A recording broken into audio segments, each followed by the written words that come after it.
Every morning, Daniel Parker made the same choice. Stop. Help a stranger in a wheelchair on the corner near his daughter's school. He thought it was just kindness, a small habit, something forgettable. Until one cold, rainy morning when the woman looked him straight in the eye and said 5 words that collapsed his entire world. I know who you are. 3 years ago, Daniel had lost everything, and now he was helping the very person connected to the greatest tragedy of his life, without knowing it. The alarm went off at 6:15 a.m. Daniel's hand moved before his eyes opened. Muscle memory. 3 years of the same motion: reach, tap, silence. The house was quiet in that specific way that felt wrong, not peaceful, just empty. He sat on the edge of the bed for 30 seconds. Same spot, same pause. Long enough to remember she wasn't there, short enough to stop himself from thinking about it. The sheets on her side were still pulled tight from when he'd made the bed yesterday. He'd stopped sleeping in the middle. Some boundaries were too hard to cross, feet on cold hardwood. The thermostat said 62 degrees. He'd stopped turning it up at night after the first winter alone. Saving money was the excuse he gave his sister when she visited. The truth was simpler: the cold kept him moving. If he stopped moving, he might stop altogether. Bathroom. Sink. The toothbrush holder still had 2 slots. He'd never removed the empty one. Sarah's toothbrush had been electric, blue handle, the kind that buzzed for 2 minutes exactly. She used to hum along with it. Made up songs. Lily would giggle from her bedroom down the hall. The house didn't have sounds like that anymore. Downstairs, he started coffee. The machine sputtered and hissed, the same machine they'd gotten as a wedding gift 9 years ago. While it brewed, he opened Lily's lunchbox, the one with the cartoon astronauts on it that she'd picked out in 1st grade and refused to replace. Turkey sandwich, apple slices cut into quarters because she wouldn't eat them whole. Crackers, string cheese, the same lunch he'd packed Monday through Friday for 3 years. She'd never complained, not once. He wondered if that was good parenting or if he was failing her in a way he couldn't see. Sarah would have known. Sarah would have packed variety, made shapes out of the sandwiches, left little notes. Daniel just tried to keep her fed. Lily stood in the doorway, already dressed. 9 years old, going on 40. Brown hair pulled back in a ponytail she'd learned to do herself because he couldn't get it right. She wore the purple jacket she'd picked out last fall. It was getting small in the sleeves. He kept meaning to buy a new one. Kept forgetting. Morning, sweetheart. Is it Thursday? Yeah. She nodded. Didn't say anything else. Didn't need to. She knew Thursdays were harder. Had been watching him long enough to recognize the pattern. The way he moved slower, spoke less, held on to things a little longer: the coffee mug, the car keys, her hand. 3 years ago, on a Thursday, Daniel had kissed his wife goodbye before she left for work. 7:30 in the morning. She'd been running late. He'd made a joke about her driving. She'd laughed, swatted his arm, told him she loved him. He couldn't remember what the joke was. By that afternoon, she was gone. Highway 17. Black ice, a semi-truck, an ambulance that swerved, a collision that took 2 lives in less than 3 seconds. Every Thursday since, the house felt heavier, the air thicker, the silence louder. You ready? He asked. Yeah. Daniel grabbed their jackets from the hook by the door, checked his pockets for his keys and phone. Same check, every morning. Sometimes he did it twice just to fill the time. They walked to school. Same route every day. 7 blocks through a neighborhood that looked like a postcard. Neat lawns, American flags on porches, dogs barking behind fences. They'd driven it before, back when Sarah was alive, back when mornings were rushed and chaotic and full, back when there wasn't enough time for anything and somehow there was still laughter. Now they walked. Daniel told himself it was good exercise. Really, it was because the walk filled time that would otherwise stretch too thin. Because motion felt better than stillness. Because Lily seemed calmer outside than trapped in the car with his silence. Lily held his hand until the third block. Then she let go. Not in a mean way, not pulling away. Just the way kids do when they start noticing other kids might see. When peer pressure starts whispering louder than comfort, Daniel let her go. Didn't take it personally. She was growing up. That's what kids did. Even kids who'd lost their mothers too young. "Math test today?" he asked. "Tomorrow. You feel ready?" "I think so." She was good at math. Better than he'd been at her age. Better than he was now, honestly. She got that from Sarah. Sarah had been the one who balanced checkbooks and calculated tips in her head and helped with homework without needing to Google the answers. Daniel just tried not to mess her up too badly. They passed the corner where the pharmacy sat. Corner Care. White brick building with a red awning. A bench out front that no one ever used. Posters in the window advertising flu shots and vitamin supplements. The light inside was always on by 7, but the door didn't unlock until 8. That's where he first saw her. It was a Monday, early March. The kind of morning where the sun was up but didn't seem to be trying very hard. The wheelchair was stuck on the curb cut, not broken, not tipped, just wedged at a bad angle, where the concrete dipped and cracked, where the city had patched it poorly, and rain had made it worse. The woman in it was pulling at the wheels, trying to get momentum, rocking forward and back. But the chair wasn't moving. Physics working against her. No one else was around.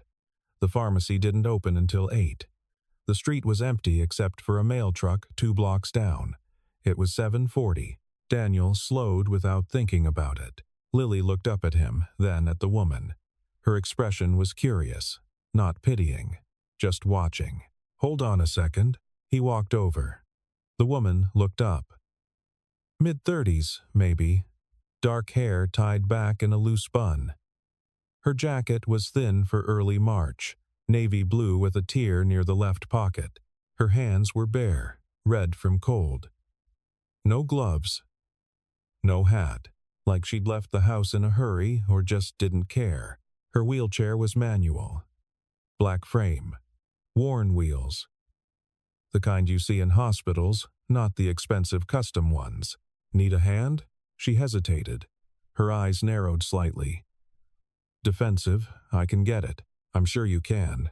But I'm here." She looked at him for a long moment. Sizing him up. Deciding if he was genuine or one of those people who helped just to feel good about themselves. Daniel kept his expression neutral. He wasn't trying to be a hero. He just didn't like walking past problems he could solve in 5 seconds. Finally, she nodded. Barely. Daniel stepped behind the chair and lifted the back wheels slightly, angling them onto the flat part of the sidewalk where the concrete was level. It took 5 seconds. Maybe less. "Thank you," she said. Her voice was quiet, guarded, the kind of thanks that came with a wall behind it. "No problem." He stepped back. Gave her space. Didn't hover. She wheeled herself toward the pharmacy door and stopped there, waiting for it to open. Didn't look back at him. Daniel returned to Lily. She was watching the woman with that thoughtful look she got sometimes. The one that meant she was forming questions she'd ask later. "That was nice, Dad. Just helping. Do you think she's okay?" "I don't know." She looked sad. Daniel glanced back. The woman was staring at the pharmacy door. Her shoulders were hunched, tense, like she was carrying something heavy that wasn't visible. "Yeah," he said. "Maybe." They kept walking. Lily glanced back once. Daniel didn't. The next morning, the woman was there again. Same corner, same time, same thin jacket.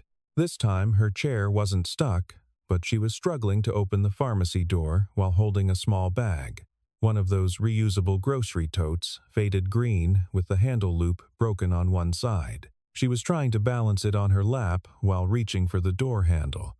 But the door was heavy, and it kept swinging shut before she could get the chair through. Daniel stopped without discussing it with Lily. "Here," he said, reaching for the door. The woman looked startled, like she'd forgotten other people existed.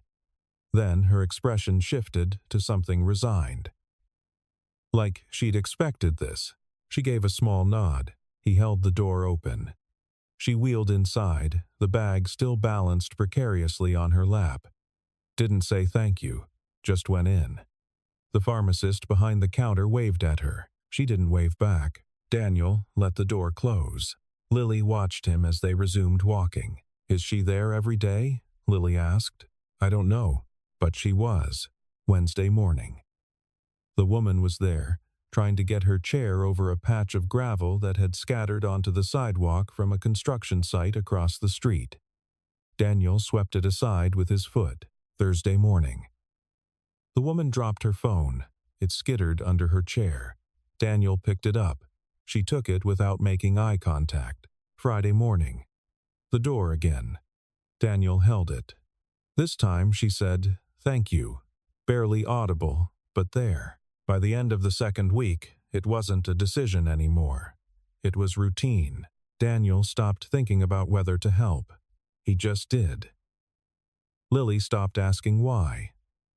She just waited, and the woman, still nameless, stopped looking, surprised. She just accepted it. The way you accept weather. Something you can't control but have to live with. 3 weeks in, Daniel knew the pattern. The woman, still nameless, arrived at the pharmacy between 7:35 and 7:45. Never earlier. Never later. She always came from the west, wheeling herself down the sidewalk with steady, practiced strokes. Her arms were strong. You could tell she'd been doing this for a while. She always wore the same thin jacket. Navy blue, torn pocket. No gloves, even when the temperature dropped below freezing. She never made eye contact until he spoke first. And even then, barely. He didn't ask her name. Seemed invasive somehow. Like crossing a line she'd drawn clearly in the sand. She didn't offer it. Didn't offer anything. No small talk, no weather comments, no gradual warming. Just, help received, thank you delivered. Day continued. Some mornings he just opened the door, held it while she wheeled through, let it close behind her. Some mornings he steadied her chair while she adjusted the brakes. They stuck sometimes, the left one worse than the right. She'd curse under her breath when it happened, quiet enough that she probably thought he couldn't hear. Once, he helped her pull a grocery bag off the back of her wheelchair when the strap got caught in the wheel spokes. The bag was heavy, canned goods, bread, milk, practical items, nothing frivolous. Thanks, she said. Sure. That was it, the full extent of their conversation. Lily started to accept it. She didn't ask questions anymore. Didn't try to fill the silence with chatter. She'd just stand a few feet away, patient, watching her dad help someone who clearly didn't want help but needed it anyway. Daniel appreciated that about his daughter, her ability to read situations, to give people space. Sarah had been like that too, observant, intuitive. One Thursday morning, the fourth Thursday since they'd started this routine, Lily asked him something unexpected. Do you think Mom would have helped her too? Daniel stopped walking for a second. Yeah, I think she would have. Good. That was all she said. But Daniel understood. Lily was testing something. Making sure this new part of their routine aligned with the version of her mother she was trying to hold on to. Making sure helping this stranger didn't mean forgetting Sarah. It didn't. One morning, rain came down hard. Not drizzle. Not mist. A downpour that came out of nowhere and turned the sidewalk into a river in minutes. The woman was soaked. Her jacket clung to her arms like a second skin. Her hair was plastered to her face, stringy and dark. Water dripped off the armrests of her wheelchair. The wheels left wet tracks on the concrete. She was still half a block from the pharmacy when Daniel and Lily reached the corner. Daniel didn't think. He took off his jacket and draped it over her shoulders before she could protest. She flinched, pulled back, but didn't shake it off. You'll freeze, he said. I'm fine. You're not. She looked at him. Really looked at him. Her eyes were brown, tired, angry, maybe, or scared. Daniel couldn't tell which. I don't need charity, she said. It's not charity. It's a jacket, and it's already wet, so you keeping it doesn't make my situation any worse." She blinked. Water ran down her face. He couldn't tell if it was rain or something else. "I'll give it back," she said. "Okay." She didn't take it off. But she didn't say thank you either. Daniel walked Lily to school in his t-shirt. He was soaked by the time they got there. His shoes squelched with each step. His shirt stuck to his skin. "You're gonna get sick," Lily said when they reached the school entrance. "I'm fine." That's what she said. He smiled despite himself. "Yeah." Lily tilted her head, studying him the way she did when she was trying to solve a problem. "Why do you keep helping her if she doesn't want it? Maybe she does want it. She just doesn't know how to say so. Or maybe she's scared." "Of what?" "I don't know. But when you're sad for a long time, sometimes you forget how to be happy. And being happy is scary when you're used to being sad." Daniel stared at his 9-year-old daughter. Sometimes she said things that sounded like they came from someone much older. Someone who understood too much too soon. "Where'd you learn that?" he asked. "From you." She hugged him before she went inside.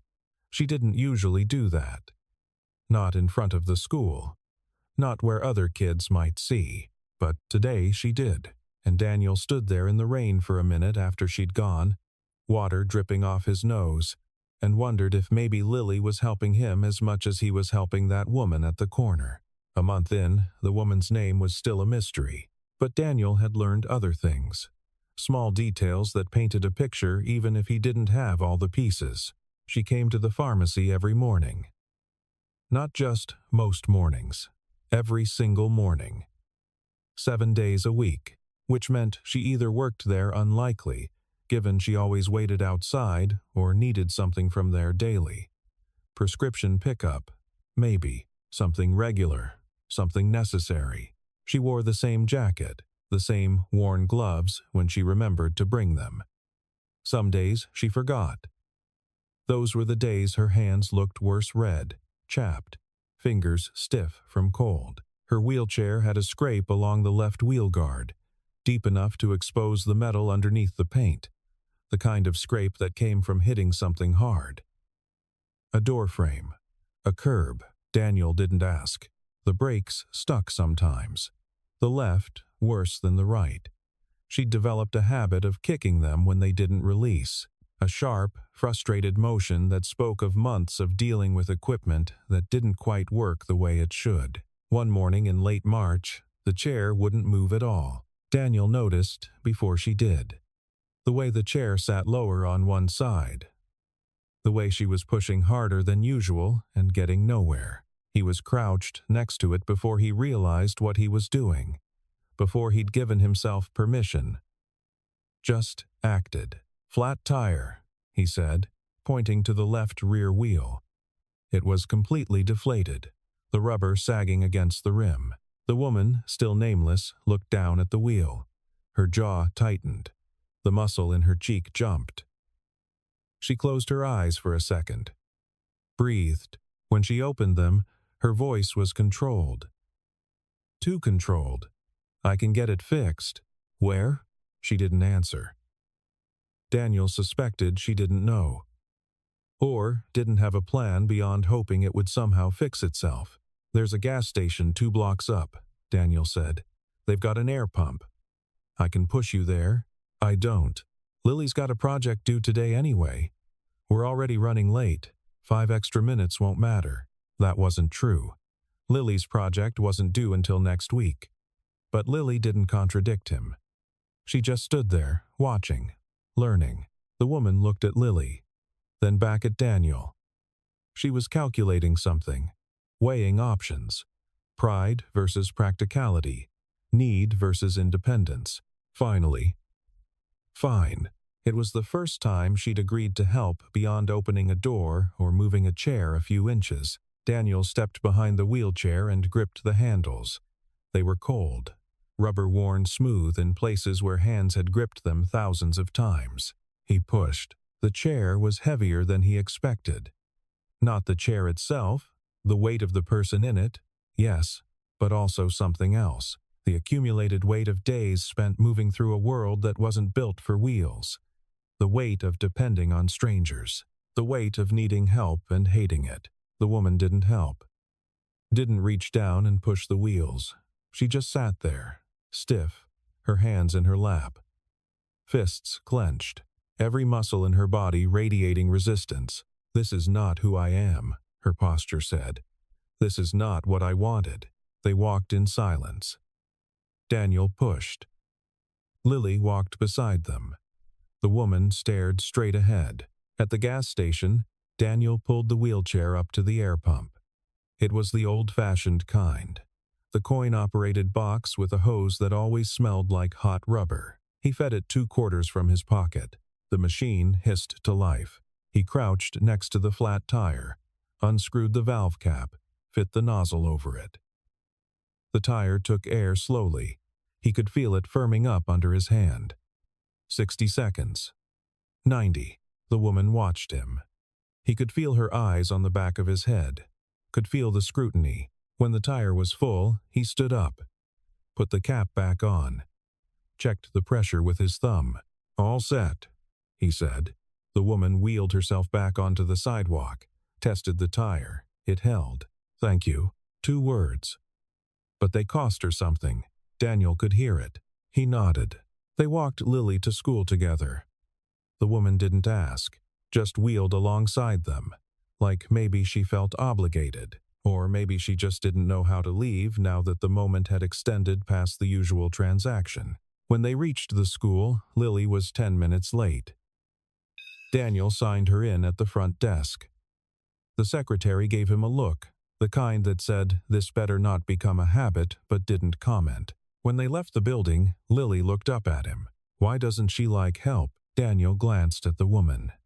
She was already halfway down the block, wheeling herself away with quick, determined strokes. Like she was trying to put distance between herself and what had just happened. "I don't know. Do you think something bad happened?" Daniel thought about that. About the way the woman held herself. The wall she'd built. The anger that simmered just below the surface. "Yeah," he said. "I think maybe something bad happened. Do you think she's angry at the world or angry at herself?" Daniel stopped walking. Looked down at his daughter. "Why do you ask that?" "Because you used to be angry too." After Mom. But it wasn't at other people, it was at yourself. Like you thought you should have stopped it somehow. Daniel's throat tightened. "And I think she's angry at herself too," Lily continued. "Because when you helped with the tire, she didn't look mad at you. She looked mad at herself. For needing you, 9 years old, and she saw too much. You're pretty smart, you know that?" Daniel said. Lily shrugged. "I pay attention." They walked home, and Daniel thought about anger, about grief, about the ways people carry loss, and he thought about the woman at the corner, wheeling herself away as fast as she could, trying to outrun something that was never more than a breath behind her. It was a Tuesday. The woman was sitting on the bench outside the pharmacy, not in her wheelchair next to it. She was hunched forward, her face in her hands. Daniel slowed. Lily looked at him. He walked over, didn't say anything, just stood there. After a moment, the woman looked up. Her eyes were red. "Bad day?" Daniel asked. She laughed. It was a bitter sound. "Something like that. You need anything?" He nodded. Started to turn away. "It's his birthday," she said. Daniel stopped. "My brother. He'd be 38 today." "Would be." Daniel understood. He sat down on the bench, not next to her, a few feet away. Lily stood by the pharmacy door, uncertain. "I lost my wife," Daniel said. 3 years ago." The woman looked at him. Really looked at him. "I'm sorry," she said. "Me too." They sat in silence. Cars passed. A man walked by with a dog. The world kept moving. "He was a paramedic," the woman said. "My brother. First responder. He loved it. He loved helping people." Daniel's chest tightened. "Highway accident," she continued. 3 years ago. Head-on collision. He was pronounced dead at the scene. 3 years ago. Daniel's hands went cold. What was his name? He asked. Marcus. Marcus Tran. The world tilted. Marcus Tran. Daniel knew that name. He'd heard it in the hospital, in the reports, in the condolence letters. Marcus Tran was the paramedic who'd been in the ambulance, the one who'd tried to save Sarah, the one who'd died trying. Daniel didn't sleep that night. He sat at the kitchen table with his laptop open, searched for things he'd tried not to think about for 3 years. Highway 17, March 14, collision. The articles came up. He'd read them before, right after it happened. But he'd never looked closely, never wanted to. Now he did. 2 fatalities. Sarah Parker, 34. Marcus Tran, 35. The ambulance had been responding to a different call. Sarah had been driving home from work. A semi lost control on black ice. The ambulance swerved. Sarah's car didn't. Marcus had been in the back of the ambulance. No seatbelt. Impact threw him against the equipment bay. He died instantly. Sarah had died before they reached the hospital. Daniel read the articles 3 times. Then he read the obituary for Marcus Tran, survived by his sister, Emily Tran. Emily, the woman at the corner, the woman he'd been helping every morning for over a month. Marcus Tran's sister. Daniel closed the laptop. He sat in the dark for a long time.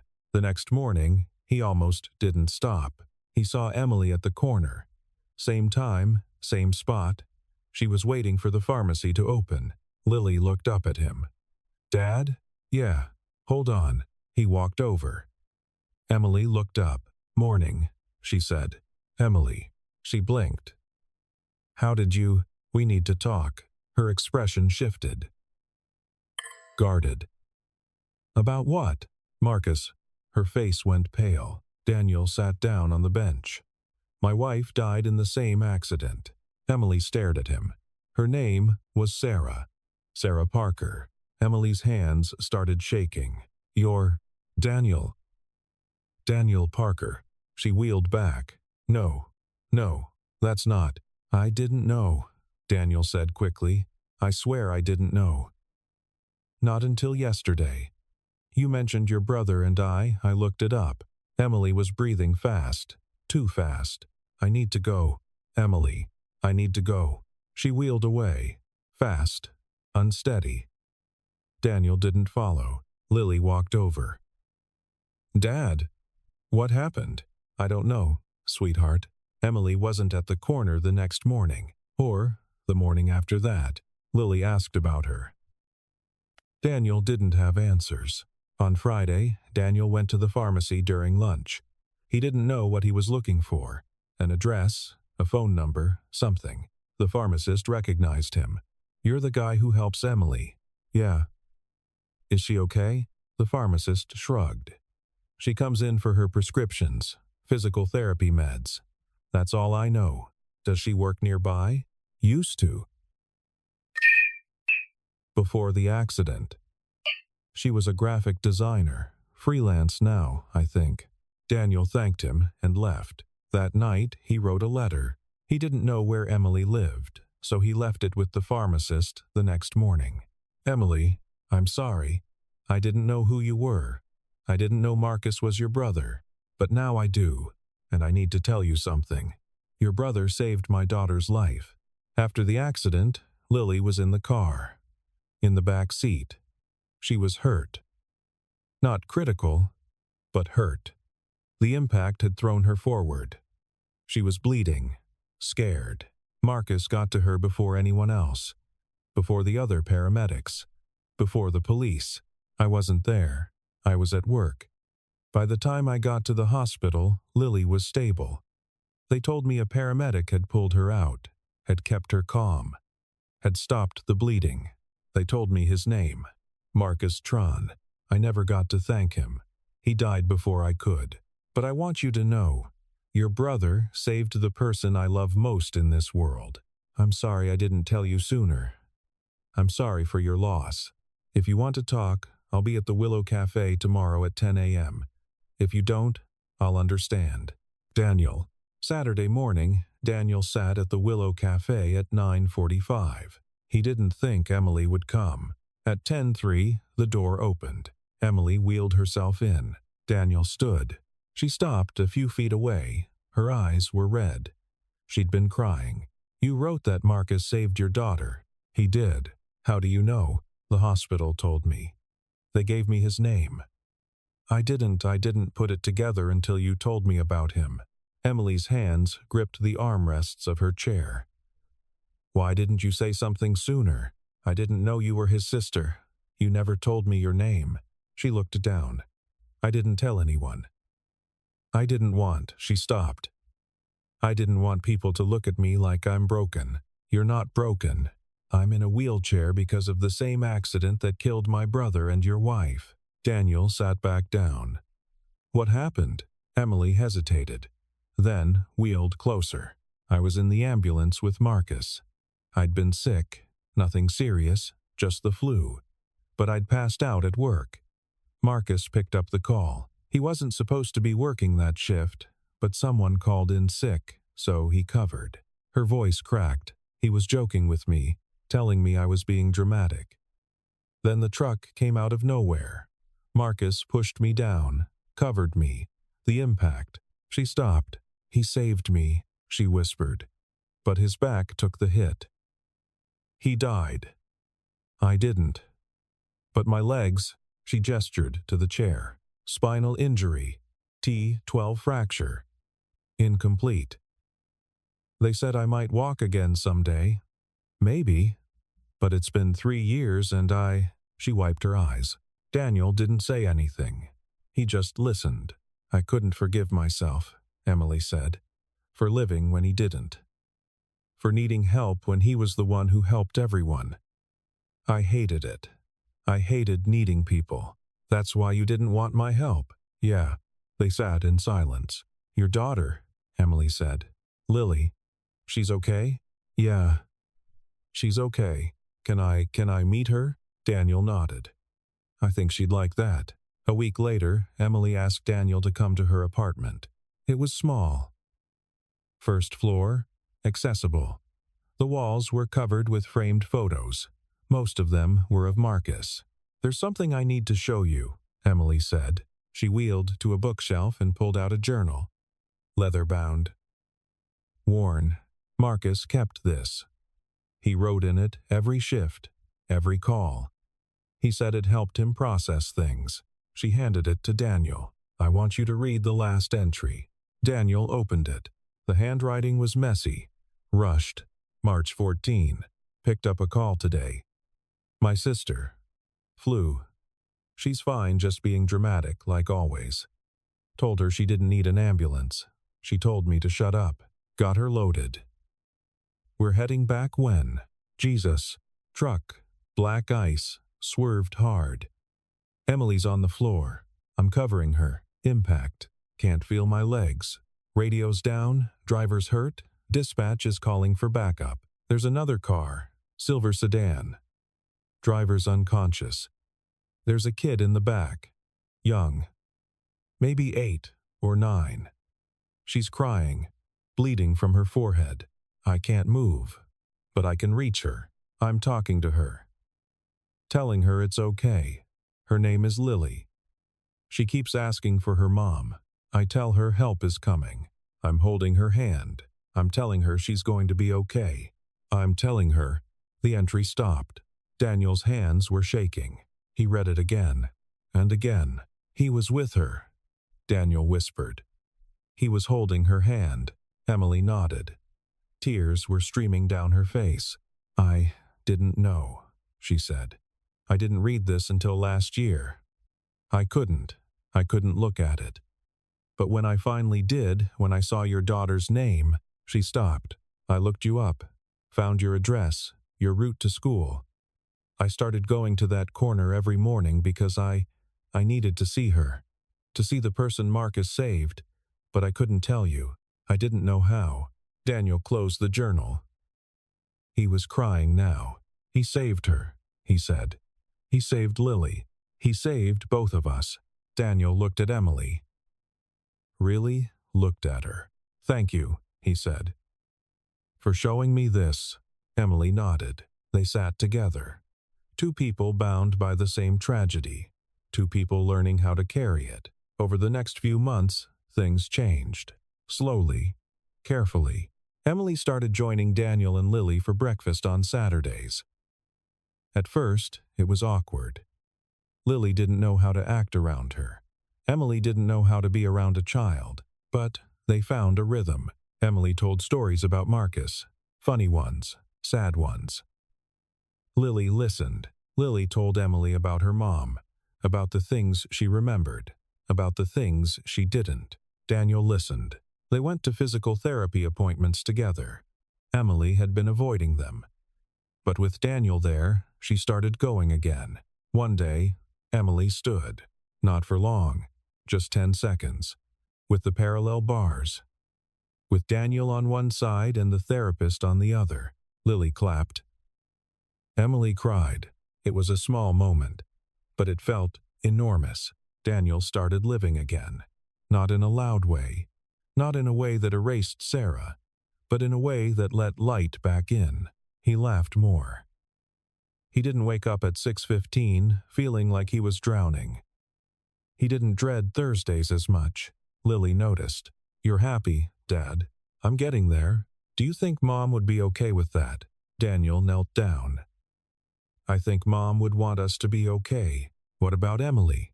What about her? Do you like her?" Daniel thought about it. "I think we understand each other. Is that the same thing?" "I don't know yet." Lily hugged him. "I think Marcus would be happy." "That you're helping his sister." "Yeah, I think so too." A year later, the routine continued. Every morning, Daniel and Lily walked to school. Every morning, they stopped at the corner. Sometimes Emily was there. Sometimes she wasn't. On the days she was, they helped. Not because she needed it, but because it was their way of saying, "You're not alone." On the days she wasn't, they kept walking. Life wasn't perfect. Emily still had bad days. Days where the grief felt too heavy. Days where the chair felt like a cage. Daniel still had Thursdays where he wanted to stay in bed.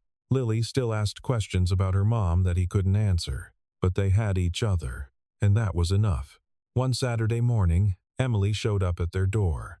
She was standing, not in the chair, on her feet. With a walker, the kind with 4 legs and tennis balls on the bottom to help it glide across floors. Lily gasped. Daniel's breath caught in his throat. "I wanted you to see," Emily said. Her voice was shaking. Not from weakness, from the effort it took to be vulnerable. To show progress, to admit hope. "I wanted you to know that I'm trying." Daniel stepped forward. His eyes were burning. "You're doing more than trying." Emily's knuckles were white where she gripped the walker. Her legs were shaking. She couldn't hold the position for long, but she was standing, actually standing. Marcus would be proud, Daniel said. So would Sarah. The names hung in the air between them. The people who weren't there. The people who'd brought them together without ever meeting.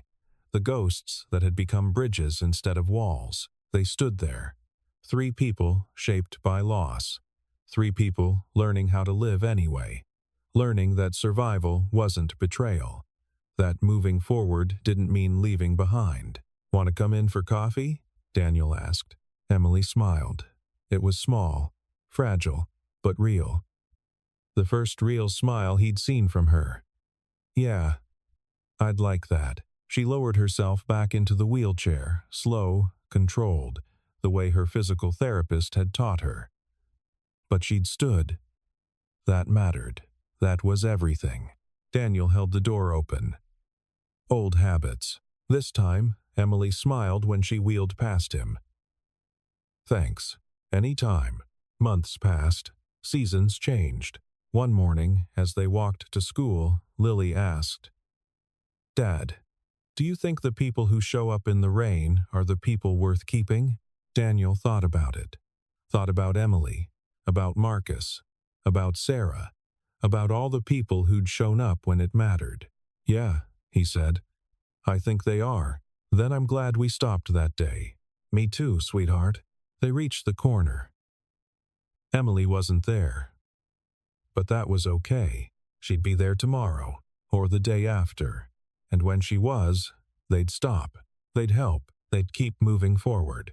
Together. Because that's what people do when they understand loss. They don't run from it. They carry it. And sometimes, if they're lucky, they find someone else willing to help them carry it.